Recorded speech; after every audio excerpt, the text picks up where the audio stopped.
Hello, everybody. Welcome back to Voice for Men India. As promised, we try to bring to you stories from different locations, different experiences. And as always, the objective is not to defame anybody, but to bring out what kind of things are happening on ground, especially with married men. So, joining with us today is Mr. Santosh, and obviously, we have changed his name today.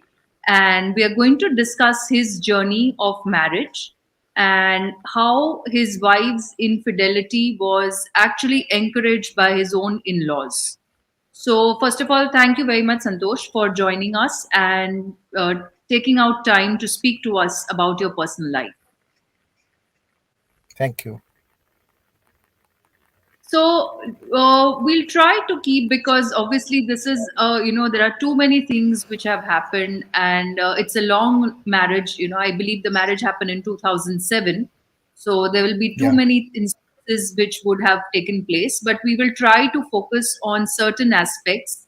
What led to the separation? What is the matter as of now? Your equation with your own child. So we'll try to keep those issues brief for the better understanding of our audience.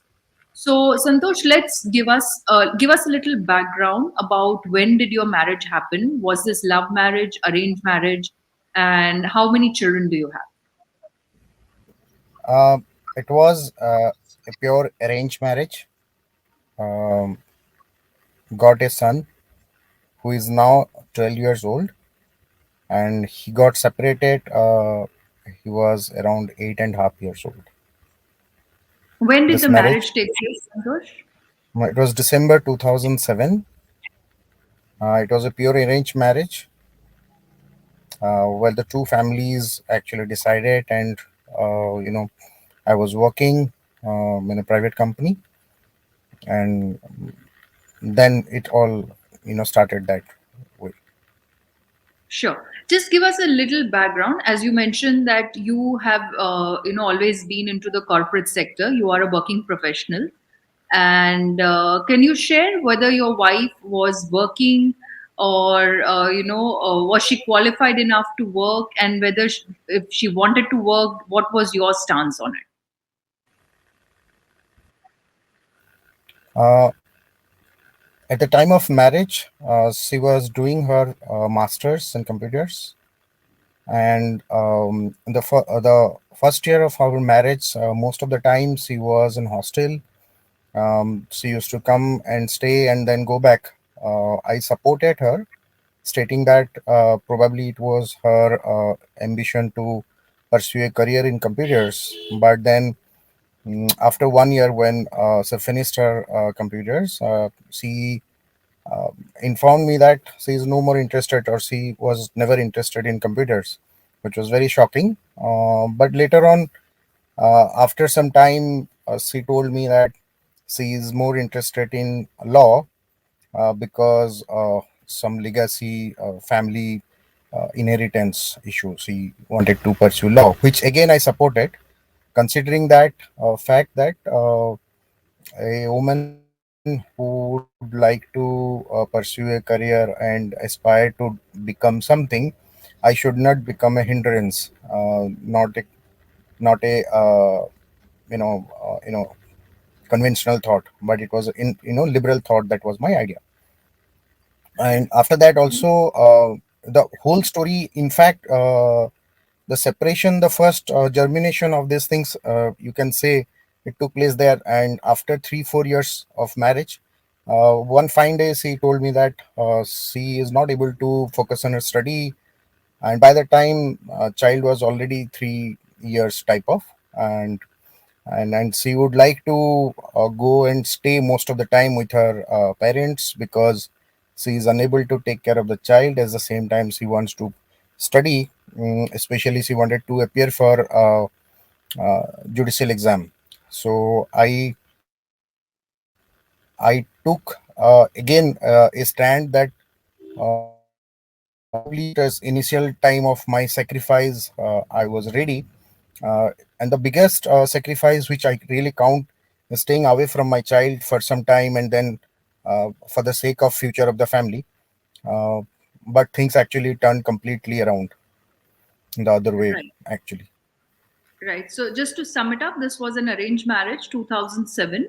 You have a son who is now 12 and a half years old. And after marriage, your wife wanted to pursue her career. And that is why most of the times, even after the delivery of the child, she was living at her parents' place while you were staying in a different city. And both of you were trying to kind of ensure that she can also build her career. Now, let's Yeah. fast forward a bit and let's come to how many years did you actually stay together? Like, literally, in the sense, like, there were no problems. And when did the first cracks in the marriage start appearing? You know, a typical minor issues where you get pissed off with some time for some time, and then you patch up. Those kind of thing used to happen, but I really felt the real pain deep inside is when 2016, after almost 7 or 8 years of marriage, where I insisted her to come and continue to stay with me because I was working in a corporate in a metropolitan city, and the loneliness was actually killing me inside, and I was missing my son like anything. And by that time, she had already spent 2 years type of with her, in a transit mode kind of. She used to come, spend some time, most of the time happily shopping, and then probably will traveling here and there, and then she will go back. So I said that let's stop it here and then start staying completely in 2016. Well, the child, I was planning to put him in the school. And she said that you are very selfish person. You don't want me to grow, and that's why you are creating this kind of equation. So I took a with a heavy heart. I allowed, okay, fine, then let's probably the next year. And in 2017, again, I pursued the same thing. Let's stop this time and stay continue with me. And that time, she had already missed the opportunity to appear for junior judicial exam. And she said that now I will qualify after 2 years for senior judicial exam. So I will continue. And that time it was a big fight, 2016, 17. I still remember my child was crying like anything. Both me and my son both were crying not to get separated that time. But she literally snatched my son from that and went to airport on that day. And both father and son, we cried almost like half of the day. So after that, um, things actually started getting kind of, in a painful journey. 2018 and late 2018 and early 2019, I found some other developments which were the most unpleasant thing. I found in 2019 kind of traces of infidelity, probably would be the right term to say. I found her chatting in odd times with someone with some objectionable videos and photographs exchange. And that was the point she started abusing me, literally, with taking names. That was the point when it all really went dirty. That was in 2019. Right. So by the time you discovered this, you were still in this kind of an arrangement where she was living with her parents and on and off, either she was visiting you or you were visiting her. Am I right? Yeah, Okay. but at the same time, while I sense that things are getting out of hand, I tried everything possible for at least 7 to 8 months. Did every kind of efforts that I can do from being in my workplace. And she was in a different place. That was my home state. So I used to fly down, I used to beg, plead, literally folding hands and show that please come down. Or else, even I also offered that if you are so keen to pursue a career, let's do one thing. I will sacrifice, or probably I will find an opportunity. I will leave my current job and relocate. And the immediate response was that the day you will land here, that day itself, I'll divorce you. So I was really in a very um in a odd situation kind of thing. I was unable to understand what's going on. One hand is not coming, and the other hand C is not even ready. If I will go down, so how long it is going to be like this? And I kept on asking the same question. Even I put, if not less, 200 or 300 messages and WhatsApp put together to her as well as her father, that look, this is the situation, and the child is actually growing now. He's 8.5 year old, and probably another 5 6 years before he becomes adolescent. And I, being a father, I need to be with him, and please help me to have a safe and fair family with my child. But uh, as a result of my messages, I got threatening from her mother, that don't even dare to call us back, or don't even dare to give any message to us. And but at the same time, I was shameless, because I was in literally, I was broken, because I was trying to save my family every way possible, any way possible. That was a time while on one hand I was having these disturbances, on the other hand being lonely in a metropolitan city and under in a corporate life. mm, Obviously under stress, and was missing my son like anything. So while I tried to resolve things being there in that in my job, but I realized that they have slowly, gradually, they started, um, uh, restricting my interaction with my son as well. Even they were not allowing me to talk to him over the phone. And when I realized that there are things which are beyond normal things, where the traces of extramarital and illicit relationship kind of things I started getting in, I really got worried. And the first thing that I did, I actually went to her mother, and tried to take help, because normally what happens is that daughters are usually close to mother, and probably they would be able to understand. And in an idealistic situation, that's what I have brought of understanding, with an understanding that typically a mother would never allow her daughter's family life to be destroyed. So I thought and approached her, and very surprisingly, in a shocking way, she replied me that, what do you think of yourself? अभी भी तीन तीन लड़के मेरे लड़की के लिए ready हैं. And it was something which is very shocking to me. Then I realized that probably the things are really really deep. And believe me, till that time I was under the impression that something misunderstanding, or some wrong things, minor wrong things are going on. But probably with the help of family, and with the help of understanding and interaction, things will be sorted out. But that was the point when I started pushing my panic button. Post that, I immediately went and spoke to her father, um, believing that the father will be at least someone who can understand the pain of a father, the pain of a husband.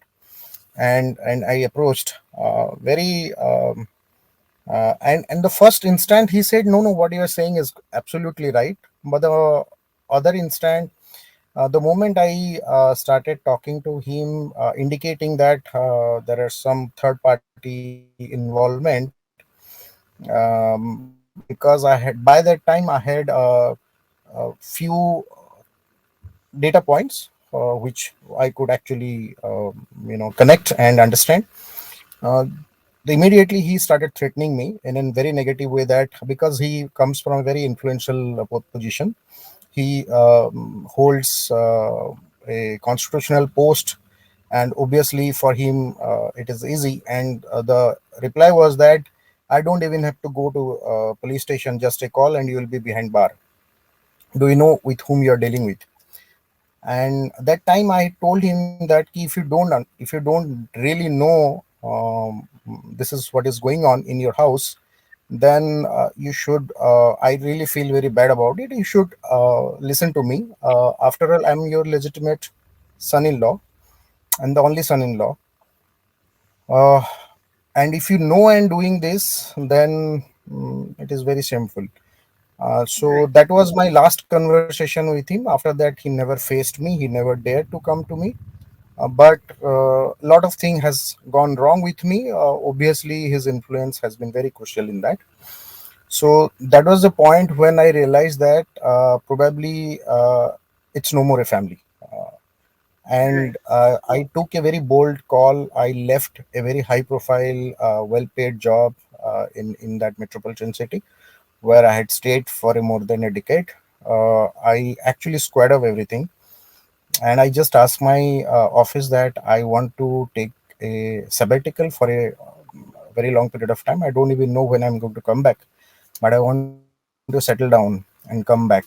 And then I relocated to my home state. And since 2020, this battle is going on.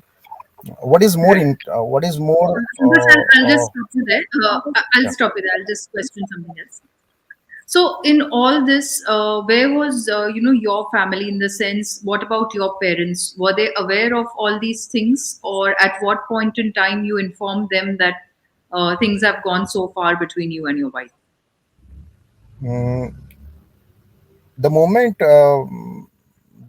it's somewhere around the time when I got a non-cooperative, non-supportive statement or response from her parents. That was the time when I shared this issue with my parents. And in fact, my parents came down to their place one fine day, one Sunday, and they stayed there for a whole day. And her father actually left. I mean, completely he left the house, and he didn't come back till late evening. And her mother was not even talking to my mother, and they kept on trying to settle things, but they none of them actually initiated, none of them actually cooperated. So whole day my parents tried. In fact, after that my father also tried to communicate over the phone. He never picked up the phone. In fact, we tried to engage through the mediator who had actually arranged this marriage way back. Um, he also said that that fellow is not picking my phone, and it went on like this. Right. So technically, by the year 2020, they were completely switched off. In their mind, the marriage was over, and from your end, you were still hopeful to go and sort out things, and that is why you decided to take the sabbatical. You left your job, you left the city in which you were working for the last more than a decade, just to relocate to the city where your wife was living and try to ensure that at least you can have some connection with your son. So let's Yes, now that was the come. whole objective. Right. Now let's come to how is your relationship with your son today? Because naturally, from whatever you've spoken, you as a father got very limited time to spend with him, even while the two of you had not formally separated. But now, of course, the child was in her custody. You were struggling to even make them answer your calls. So how is the relationship between you and your son, who is now 12 and a half years old? Does he speak to you properly, or how does he react when you try to engage with him? Yeah, there are 3 points that I will touch. First, before I say how the relationship or the how interaction at this point of time, I would like to say how it was when things were normal. Believe me, in the entire 8.5 years, I had never scolded him, never beaten him, and he was my very lovely boy. He was very, very lovely, very sincere, very intelligent guy. Believe me, he मुझे ना कभी कम पापा कम और दोस्त ज्यादा बोलता था. It was like that. क्या यार, you don't even understand that. And I had given that kind of comfort with him. Every night that I used to come back from office, uh, Even if it is late, he will keep on waiting for me. Every day I will find some new words from the dictionary for him before I leave office. I used to give him. By the time he was 8.5 years, we had finished almost half of Indian history. I used to take him to all the places that I could afford, just to ensure that he will get enough exposure. Like Rajputana dynasty, we finished, and then I took him to Rajasthan. Like that, Mughal, then I took him to Agra. So like that, it was a very learning and fun-loving, kind of relationship we both had. Never strain, never bad reaction, neither from his side nor my side. And very surprisingly, in 2020, when I moved and come to my her place, that night my child was crying that Papa, आज रात को क्यों जा रहे हो, आपसे story सुनना है. And I just had to say him that कि नहीं पापा, मेरे को कुछ काम है ऑफिस का, मैं यहाँ नहीं रह सकता. And and slowly, gradually, after that, I got a chance to meet him for 3 or 4 times from 2019 December to 2020 March, in that period. And every time he was getting little bit away from me, he used to be fearful. One interesting point is that in March, one fine Saturday, he called me up from his grandmother's phone, and he said that Papa, kahan pe ho? It is Saturday. Why don't you come down early? I want to play cricket with you. Mera ball leke aana. So I actually rushed from office. And when I reached there, I saw that my son was being threatened.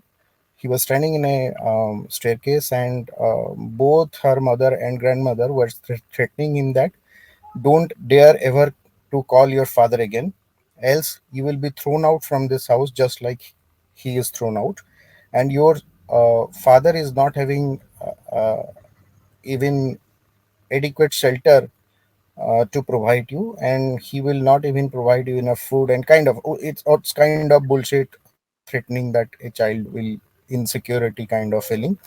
And my child was almost on tears, and I just went there and said that don't do to the kid whatever you have done, you have already done to me.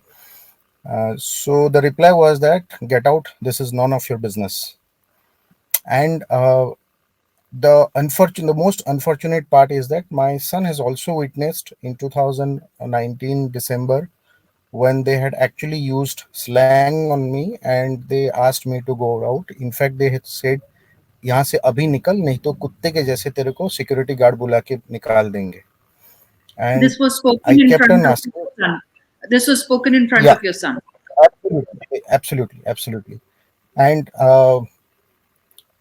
when I asked the reason of all these things, she said, "तेरा औकात नहीं है." And I said, "What is that औकात, and how do you define it?"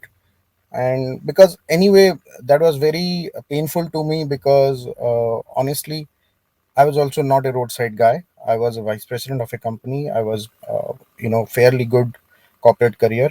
Mm, Probably very hefty salary also I was getting, and a very cozy life that one can afford in a middle class way.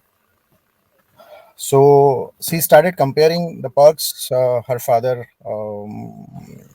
enjoys, like driver and security and blah blah, which typically a government guy gets.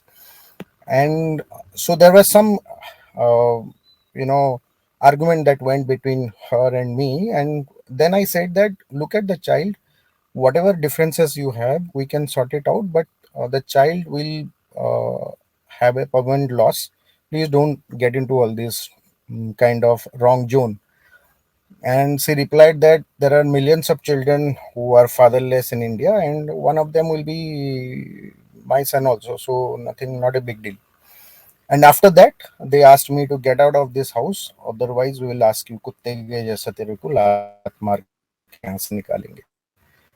And so by that time, in 2020 March, my son was already aware that she has a fairly insecure life if she will support, if he will support me, or he will fall back on me. And the last time I spoke to him over the phone in a good way was in April 2000, just beginning of lockdown, April 2020. Well, he spoke to me very well. In fact, he asked me कि पापा drawing book लेके आना next time. You please bring me that new story book or something like that. He demanded, and I said yes, beta, I will get it for you next time. And after that, once the lockdown started getting a bit relaxed, I went to their place, and they never allowed me to enter their house. In fact, in front of me, they dragged my child from their balcony to inside, locked the house, threatened me in multiple ways. They asked the security guard to manhandle me. So all these things continued. Mm, and obviously things started getting from bad towards, in terms of my relationship with my child, uh, or my interaction with my child. Then I faced him in the court, family court, inside judge chamber. Right. So I'll And just stop you there, Santosh. So you yeah, approached the court for visitation rights. Am I right? yeah, so basically before even reaching to court, my relatives, me, all tried almost a year time to settle things, out of court, or probably in a amicably. In the last thing that we got response from that, so they kept on asking for a mutual consent divorce, and I replied that I'm okay with, if she is not interested to stay. However, what about my child? And if you give me access of my child, and we can settle down amicably. In fact, my uncle who took initiative, and he said to her father that, um, let's not get into dirty things and sit down on a table and figure it out, because he has come down, he has sacrificed his career, he's come down to this place in the same city just for his son. So if you allow him, give him some access, maybe on weekends or something, and we can also work on the MCD part amicably, so nothing will be in a bad shape. So the reply her father said that कि forget access मैं देखने के लिए भी नहीं दूंगा, क्या उखाड़ोगे तुम लोग उखाड़ लो, I will see which court you will go, you will keep running throughout your life in the judiciary system. So after that, I had no other option but to go to court. I approached court, and court, uh, you know, I kept on saying that the child is already, almost 2 years away from me. So even if you ask the child for his opinion or something, it will be biased. So I kept on pleading, judge, ma'am, given opportunity where the father will get some chance to interact with the child, so that repair of the bonding will happen, and then probably you should ask. And she didn't even look at me. She didn't even listen to my request, and she said, no, the child will be invited to the chamber, and you have to be there. So that's how I landed off in a. Right. We'll just come forward, and you had off the record, you had shared some instances of how your child was reacting when he saw you. Could you just give one or two Yeah, examples of what he said? sure, sure. So after this separation, or the probably an alienation, I would use the right word, alienation. The first time I met my child was in family court chamber, just chamber. The initial 10 or 15 minutes, the child was inside alone with judge, and he had given his statement, which he had noted down later on, which was being disclosed to us. um, and then I entered the room, and then I tried to pat his shoulder and say that ki beta kaisa hai. And he jerked his hand and just moved out from that place and moved to another chair, and he started absolutely negatively. So without even I telling anything to him, and I just say that, "Ki, ma'am, look at this child's reaction, and he never used to be like this, and this is a clear case of parental alienation." The child itself is saying, "No, it is not a case of parental alienation." So I said, "Beta, how do you know what is parental alienation?" He said that, "Ki, I know, mother has told me." So after that, this conversation happened where he was telling something and judge was asking, and then I was explaining. In between, what are the two interesting line was that, ki, when I said to my son uh, that beta, what is wrong in it when I'm begging to the whole country to meet my son? uh, I'm doing my part. I'm not, and there is nothing wrong in it. I'm begging for you. So he said that, "You are not begging for me. You are begging to CMO to fire my grandfather from his job." So I just asked him, asked my son, who was just by that time 9.5 or probably 10. I said, "Beta, what is CMO?" And he could not even reply. And the another statement he said, "Beta, I'm fighting for you." So he said that, "You are not fighting for me. You are using me as a weapon to attack my grandfather." So whole lot of thing, actually the child was not telling about himself, or he was not telling against the father. He was actually trying to protect everything as if he is a representative of his maternal grandfather. So I And he was told, only 9.5 years old nine and at a that half. time. Yes, yes, yes. And this kind of statement, which typically even an adult normally don't speak. These are the sentences that we write when it is an official or illegal document, that you are using me as a weapon to attack my grandfather. So I clearly told judge that, ki, ma'am, look, a child of this year old should not be able to tell all these things of his own. So you can understand something, parental alienation is going on. And I really beg your intervention, so that at least I should get a comfortable time to spend with him. Right. And very interestingly, I got a order that the father is not allowed to meet the child. He's only allowed to speak for 5 to 10 minutes over the phone. Every day. Yeah, every day, but it never happened. Not a single time. So you Uh, mean to say the court's order was kind of defied by your wife and her family? Grossly, willfully. The child, And another no, reaction. no contempt action from the court again for them not allowing you to speak to him. Uh, we went for execution. Nothing happened. But in between, frankly, the 5 minute phone call within almost 1.5 to 2 years of gap, that to a call to no specification of the call, no timing, nothing. So we realized that this is difficult to execute. Executable order is it's not executable order. So we went to high court, and immediately high court disposed of it, saying that this is an impugned order and it need to be revised as per law. Then we went back to family court. Family court generously then gave 20 minutes time. They said that now you can meet 20, you can speak to him 20 minutes over the phone daily, um, and 20 minutes you can meet on Saturday at a particular place, slash three options given. Inconvenience with the mother, which also never happened till now. It is that order is almost 1 year or more than that, and not a single time I have met my son. Though I got a chance to speak to him around 8 or 10 times within this 1 year. And believe me, I have kept recording of all those things because I had to put that into high court. Every single call was being administered, monitored by some adults present there. They were in speakerphone, and the child was completely abusive to me, defaming, demeaning kind of statement, which had no logic.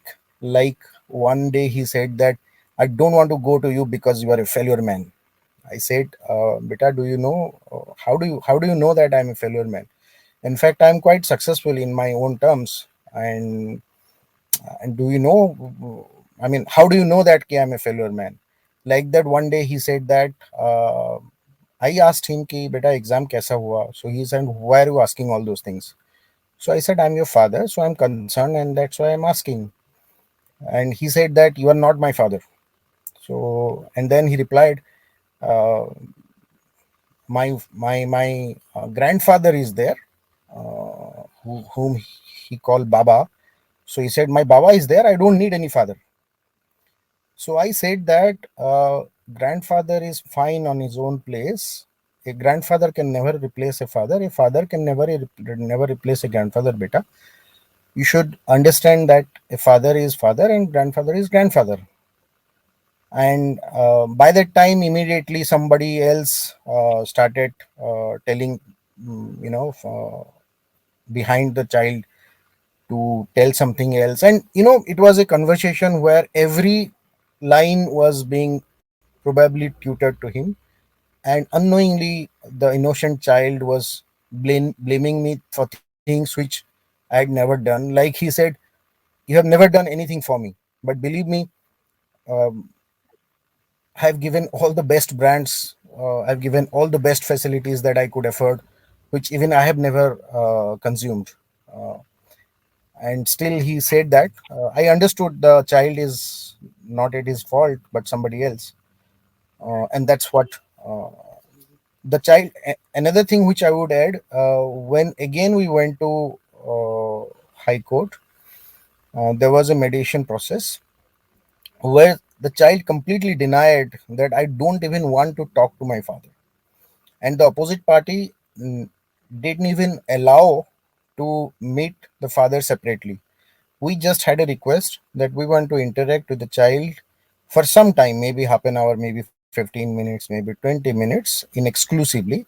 And their lawyer said that a mother is, after all, she is mother, she cannot leave the son separate.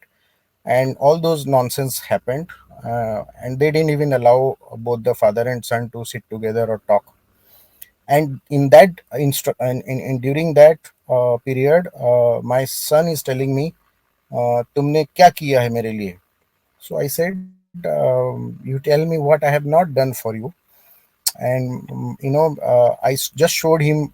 He said that ki, I was never happy with you. So I just showed him one video and picture where in a video he was laughing like anything with me. He was riding as a horse over me on my back, and both of us were laughing. And then again in an open jeep, we both were, driving, and he was laughing. So he said, and I said that ki, look, this is the good time that you had spent with me. So he said that, photo के सामने दांत नहीं दिखाऊंगा तो कैसे रहेगा? मुझे इसके लिए दांत दिखाना पड़ा. Otherwise, I was never happy with you. So the kind of statement he was giving, what is interesting thing to observe is that he was not even facing me, but at the same time, he was probably in a guilt. So this is what has happened. And um, the opposite party, well, again we went to High Court with just 20 minutes of order, which never got executed. High Court asked the opposite party, what's the issue, and they are shamelessly saying that we are so innocent, we don't know anything. The child is denying to meet his father, so we can't do anything. That's the only reply they have. Right, which is very typical in most of the cases. And naturally, the age at which your son is, it completely seems that he has been tutored and brainwashed to give these kind of statements. So, Right. right. Now, Santosh, let's come to the crux of this whole problem. And you did share a lot of things with me offline. So, without going too much into the details, let us discuss why did this separation happen. You said that you realized that there was a third person in the marriage, uh, and the wife and your wife did not want to be with you primarily because she was involved in a relationship with that person.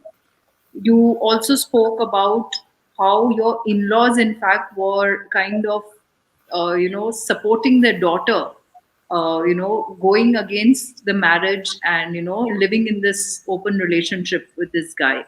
So I wanted to touch upon a little briefly on this. And how do you see it, as a son-in-law, as a man? Because if we reverse, the genders, if tomorrow, let's say, you were having an affair and your parents were supporting your affair against the daughter-in-law, it would have been a very different situation. So as a man, how do you see this, and what is the feeling you are left with at the end of the day? Uh, so there are I'll reply in two different aspects. First is that in the entire story, there are three important components involved in my case. One is definitely adultery. Second is abuse of the influential power her father is having, because false cases, unnecessary manhandling, all these things I have gone through. Then third thing is parental alienation of the child. So all the three things are combination in this case. Coming to the whole, how do I feel about it? I really feel helpless, and probably some point of time I really feel the action taken by judiciary of uh, allowing adultery or legalizing or probably not saying crime, Decriminalizing adult. Yeah. decriminalize, is something that I always feel that is where it has gone. Because while one day I caught her red-handed, on 14th February 2020. She was with her paramour, and she came back, and I just said that, where you were. And that at that day, my child was with me, and she replied that, क्या फर्क पड़ता है मैं जिसके साथ सोऊं, adultery is allowed, you cannot prove it. And remember, she is a law student and comes from a background where law is very well understood. uh, and after that, believe me, I felt that I have nothing to say, and she is doing it very openly. Then later on, uh, while I continued to stay there, put my efforts to reach out to my son, I also came across incidences where her mother was promoting her relationship, because in afternoon or noon, in the presence of her mother, the paramour and she used to spend time together separately in another floor. I have seen her mother taking her to a temple where the paramour used to come, and my son used to be with the driver. I have seen places where she has forcefully taken my son to date. So all these things, and and there was one marriage function, the relative marriage function, while the entire family were in the function and party, including my son. She was somewhere else with the paramour, or over the phone with the paramour. So all these things, after seeing that, believe me, I started kind of hating uh, women, and probably it is wrong. I should not blame one completely. It is not a generation. It is not a issue of gender, because if you really look at, the paramour is a male, okay, who destroyed my family. Her father is a male who abused his power and destroyed. So it is not a gender specific, but then I felt very helpless, and I feel very sad and pity for my son, because what I suffered is fine. I can withstand. I have seen my life, but what is there is no fault of the child to forcefully make him fatherless, and he's been tutored in such a way that uh, he knows that he's living in a life where his father is away, and he's trying to justify that through their own version and narration. I don't know what my child will be in future, because while I studied a lot about parental alienation, because in my case, 6 out of 8 parental alienation manifestation that normally a child has, as per Amy Baker. In my petition, I have justified that there are 6 things are present in that, and very prominent thing is that my son is now writing his surname as a different. I mean, their surname now, mother's surname. Suddenly, in the class fifth, he has changed his. He started writing. From earlier, he used to write every record, everything is on my surname, and including And in then this the is, legal yeah, disposition. this is done unilaterally. There was no consent taken from you as a father. Just No, unilaterally, they changed the surname. no, I'm not at all a father. In fact, um, they have tried everything possible to not only threaten me but to make me defunct by moving out. I mean, they tried to take my job. They sent gunda. They tried everything possible in the world. So forget about take. I mean, even they are not taking my call. Forget about consent. Right. So let us, kind of conclude this because the instances are many. But today, how do you see this, whole system for a man? And I understand that you are helpless because we know how the judicial system works. And in fact, not just you, but many other fathers, despite a court order, they are still not able to get that order executed. So, how do you kind of, foresee what is the future? I mean, today when young men want to get married and who are listening to you and your story, what is your message to them? I mean, do you still think that marriage is an absolute failure as a system, especially because of the laws that exist? Or maybe, it can happen with some, it can be, very good with some others. What is your message to those people? Um, well, if I look at microscopic view of my own case and some of my friends who are suffering similar kind of thing, one statement will definitely go: don't marry. That is one clear message that comes out. But if I really macro it in a larger of the society, yes, there are some female might be good, and but probably the ratio is now moving towards the worst part of experiences. A lot of people are suffering. Probably our earlier generation had not seen that, and with this kind of thing happening across now, I also came across a lot of young guys who are literally scared of getting married. In fact, some of them are of a view that no marriage is better, and living is something. So, the time is changing. However, uh, though I would like to add one thing is that we all say that share parenting should come, enactment of share parenting should happen, or in the legislature. But before that, whatever law is there, the law says very clearly that the best interest of the child should be the paramount importance while deciding the case of the custody. Even forget custody, even the visitation, which says that there are a lot of judgment which says that father are important and equally important, whereas the time given is 5 minutes, 20 minutes, and ठीक in my case it is a very influential case profile. In the other hand, probably that's why I'm getting this 5 minutes, 20 minutes, 10 minutes. But there are other hell lot of people who are getting 1 hour, half an hour, 2 hour. I mean, is it justified for a you know right society where children should be restricted to meet father for 1 hour, 2 hours? Is it not something which even every human being, forget about judge, even a simple graduate, even a class 10th person should also be able to understand a decent time provided to a father to meet the son or daughter should bring, protect the best interest of the child. The child will be a normal child. Now, why judicial is unable to understand this? Probably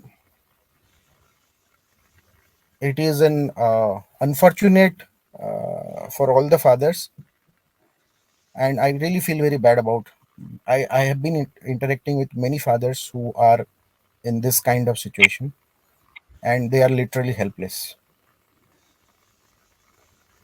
Right. So, I think what we can take away from this story and many other stories like this is that, the system itself fails the men. We keep saying that women don't have laws in India. But when you hear these kind of stories, ground realities which are happening at courts, which are happening in real life, you will come to know what are the difficulties faced by men. And while we have multiple platforms, multiple commissions, agencies, NGOs for women supported by the government, men today are left with absolute no recourse, just left to feel helpless at the end of the day. So, on that note, Santosh, I thank you for coming forward, sharing your side of the story with us today. And I really hope many, many people who are seeing this can share this video ahead, can at least create awareness, because we are, at a time right now where the only thing we can all do is create as an more, more and more awareness in society. So that is our part we need to do, and hopefully that will compel the people to raise their voice and uh, force the government to bring in certain laws which are going to be more balanced for both the parents. So thank you, Santosh, for joining us, and I wish you all the best. I really hope things do change for good, and you're able to at least have a good relationship with your son in some time in the future. Thank you. Thank you so much.